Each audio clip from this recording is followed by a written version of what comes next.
So, hello everybody, thanks for showing up. So this panel is called Can You Play Fighting Games? Sure you can.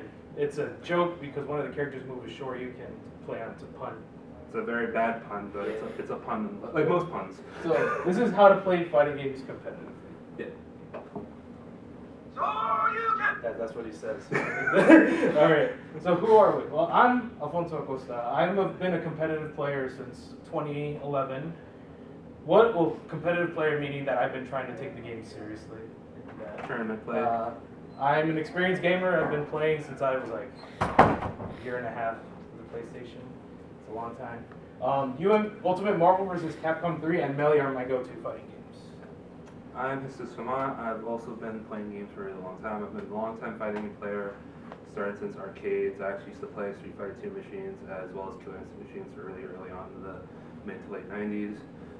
Also very experienced, although not much of a competitive player. I do have experience in competitive play, and Street Fighter 3 and Tekken are my go-to.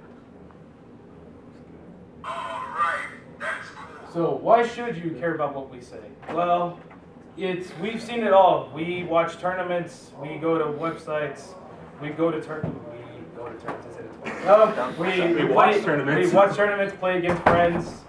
We've also had our fair share of games against professional players and lost badly, but we know why. We still lost badly, but we know why. Exactly.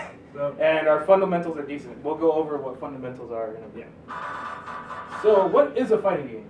Okay.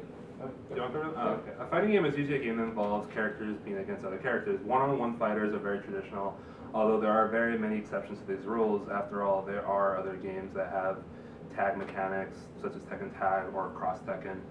And normally, to win, you have to defeat your opponent by draining one of their resources. Resources can be anything from life, stocks and melee, and things of that variety.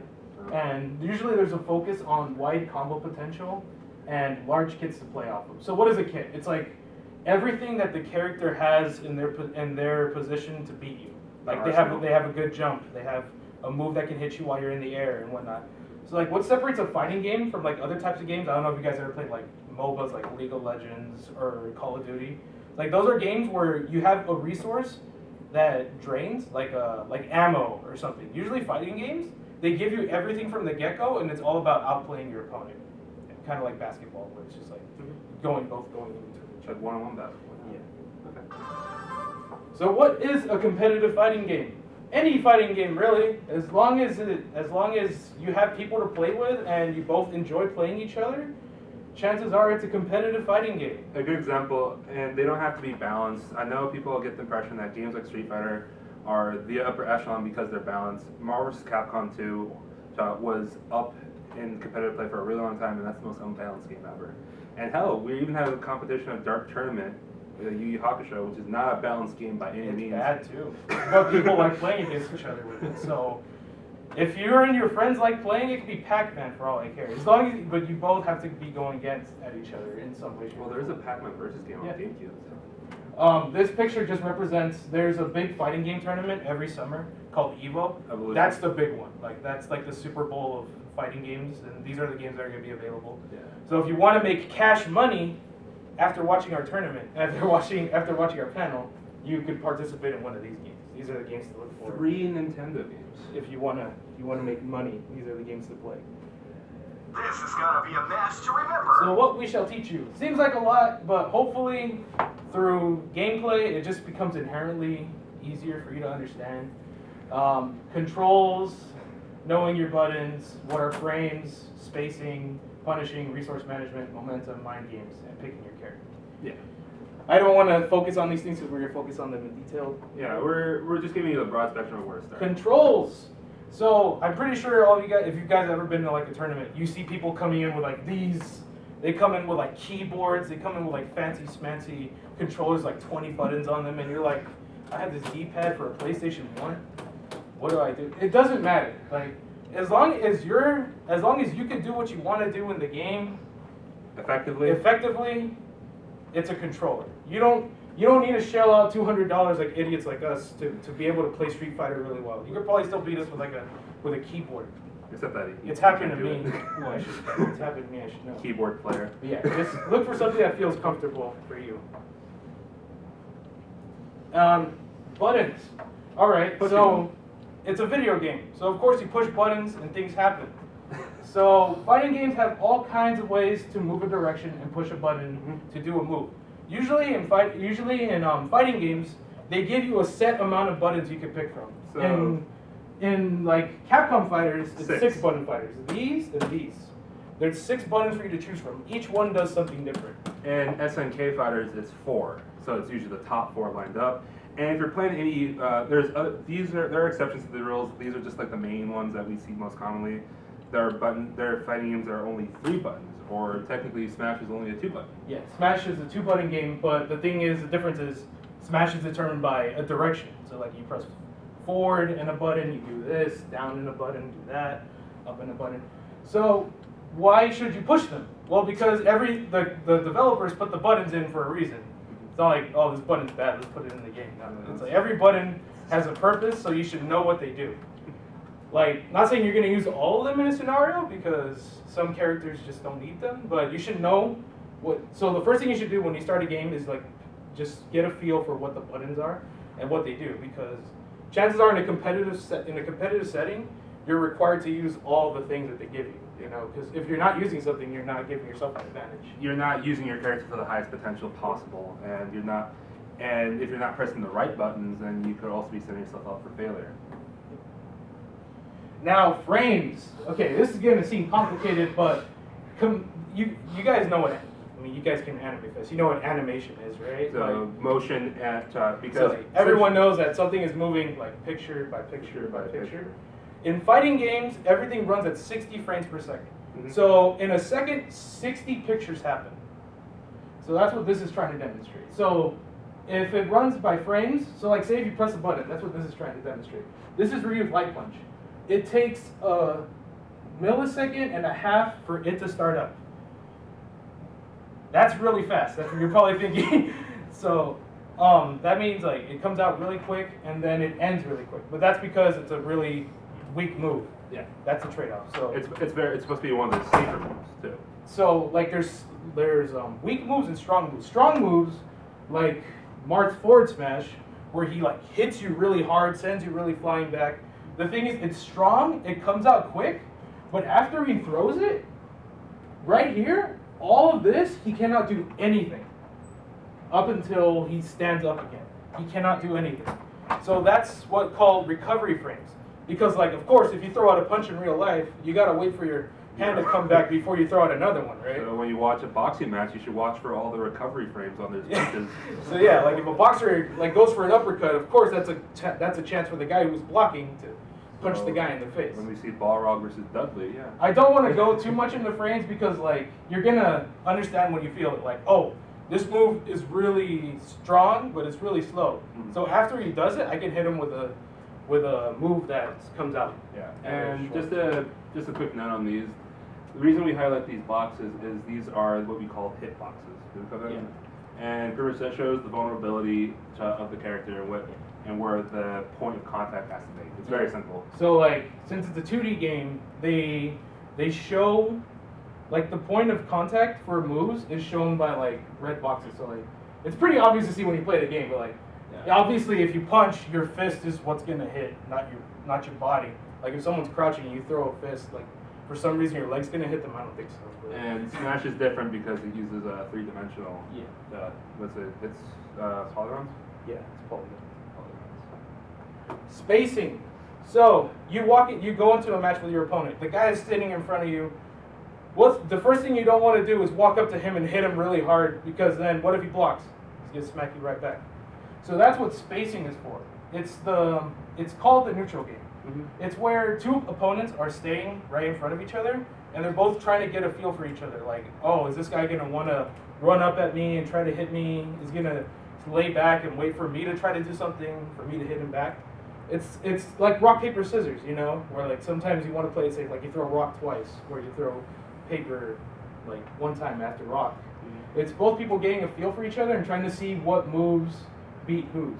And projectiles are a very common trope in fighting games. It's used to try to control the space. So if you have a matchup against a character that doesn't have a projectile, but one that does, the one that does is benefits from being further away, hence keeping that space farther. So, If anyone has a question about spacing, you can ask me. yeah. Just wondering if Or you don't towards- know what spacing is. Or towards the end, even. We haven't Yeah. seen anything, right? Yeah. But spacing is just like everyone getting a feel for each other. It's not really where everyone's going crazy because you're trying to understand what the opponent's doing. Now, punishing. This is what we were talking about before. It's where you do a move that it hits hard, but if you miss it, you're gonna ask for a beating. So if you, for example, I'm trying to look at these examples right now. Like in Melee, Jigglypuff has a move called a rest. If she falls asleep, which you think it's a bad move, but if you're right next to the person, it hits them really hard and sends them flying. But you see, this Jigglypuff, she misses. So this guy takes all his time to charge up another move that hurts him really hard. Okay, and if you guys notice in the Street Fighter 4 example, Ryu misses his Fear Shoryuken, so the Hugo player punishes him by putting him into a combo string with the hand slaps. That's because he whiffed, and because of the bad recovery on a whiffed Shoryuken, then he is easily punishable. Yeah, it's the idea that if they do something bad, you obviously want to punish them for it. That's why they call it punishing. Yeah. Because they're doing something that is unsafe, and you should hit them hard for it. Make them learn. Resource management. Now, we talked about this before, but here's a quick game. Can you guys count how much resources is on this top picture here? Anyone can just shout out a number. Shout out number. Super. Okay, that's Well, how many do you count? Like how many resources? different kind of resources. Yeah. Yeah. 3. Okay. That's a good number. Okay. Anyone else want to say anything? No. Well, I count 4. But 3 is a good number because what he's trying to think of is the health bars. Yeah. That's the health bar is in Street Fighter is what you need to do to win. If you make your opponent lose this, he's gone. But there's also super meter, which allows him to do a stronger move, but it also has a lot of recovery frames. So you got to keep in mind if your opponent has this, because otherwise, if you don't and you throw out a bad move, he's going to hit you hard. Another one we spot is the time. Time is a resource, just like in real life. And believe it or not, if you run out of time, whoever had the most health remaining obviously wins. And the last one that we just covered that you guys might have been paying attention to is we considered spacing a resource. Rude. But yeah, spacing. Your space is definitely an option, especially in games like Melee, because in Melee you don't want to be on in Melee in Street Fighter. Smash Brothers is a game where you're on a platform, right? And then you're fighting each other to get each other off the platform. If you're on the edge of a platform, you probably don't want to be there because if the guy hits you, you're gonna get sent flying. You're gonna die. So like obviously it's obviously a resource because you want to be in the middle. That way, if you get hit, you can still stay on the platform. Dude, Street Melee is my favorite game. It's Smash Fighter. So with that in mind, resource management is definitely a key. You wanna keep your resources safe, but you also want to make sure they lose theirs. Kind of like gambling, or a game of rock paper scissors where you're betting money, kind of. So like gambling. Yeah. It's just like, oh, do I want to risk some of my super meter to make him lose this much HP, or do I want to get closer to him so he doesn't have that much space for breathing room, and then I can keep him there in the pressure, keep him cornered, and then. Do I want to wake up Ultra? Don't do it. It's not worth it. Which leads into momentum, like basketball. Sometimes you can take it slow, sometimes you can take it fast. It all depends on who you're facing and It's a whatnot. good thing you used the basketball analogy for Yeah. that one. That's what a lot of people reference fighting games to, like basketball.